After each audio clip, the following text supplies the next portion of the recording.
first. Siguro kaya, after kinabukasan, nung nakarinig siya, Sunday, Monday, bakit ako umaten ng meeting, nagtrabaho agad ako? Siguro wala akong regret eh. I don't have any regrets. Bakit? Kasi nabigyan ako ng 10 taon. Sa 10 taon na yon, binigay ko lahat ng pwede kong gawin para mapasaya ko yung airpot ko.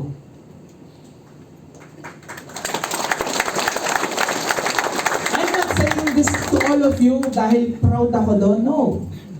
Sinasabi ko to sa inyo ngayon kasi pwede nyo rin gawin.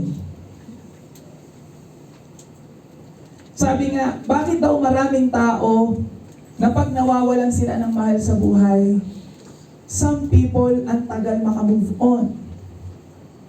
Kasi daw, kaya raw sila hindi makamove on kasi ang dami nilang regret. May mga kaibigan ako na nawala ng magulang last year. Ang sabi sa akin, umiiyak sa akin, nagsisisi daw siya kasi hindi niya man lang daw na-travel yung parents niya. Hindi man lang daw niya nadala sa ganitong lugar. Doon ko na-realize, kaya pala ang bilis ng mag-move forward.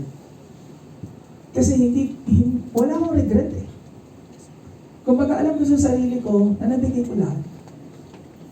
May bonus round pa nga ng dulo eh. Kaya sa akin mga kapatid, hanggat nandyan yung loved ones nyo, paulit-ulit kong sasabihin to.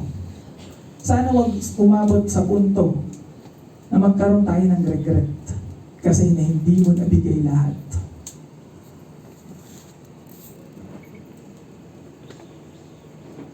Sana hindi dumating sa punto na pag nawalan ka, matagal ka mag-move on kasi nga hindi mo na paramdam sa kanya kung gaano mo siya kamahal. Kaya sa akin mga kapatid, sana itong lesson na natutunan ko sa airpot ko, sana itong life ni Papa magsilbing aral sa atin. Na, yes, kailangan nating magsipag sa buhay. Yes, kailangan natin ng pera. Pero bakit ba tayo nagsisipag? Bakit ba tayo gustong yumaman? Ang bottom line yan, hindi lang naman siguro para sa sarili natin. Kasi gusto natin mabigyan ng magandang buhay yung pamilya natin. Tama ba? Yes.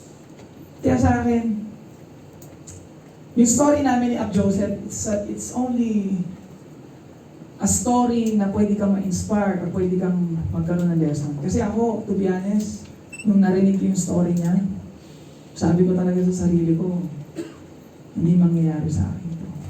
Kaya I'm so thankful. Kaya Joseph, I'm so thankful sa community na to. Kasi it helped me to become a better man. And thankful ako kay Papa. Kasi kung hindi dahil sa'yo, alamang hindi ako nakakapagsalita ngayon at hindi ko na isi-share sa kanila kung gaano ka kabuting tatay para sa akin. Alam niyo, mga kapatid, inom lang ako ha. Tuloy-tuloy ako eh. Marami po ba kayo natutunan? Yes! Siguro pwede na ako mag-entertain ng question. Sige.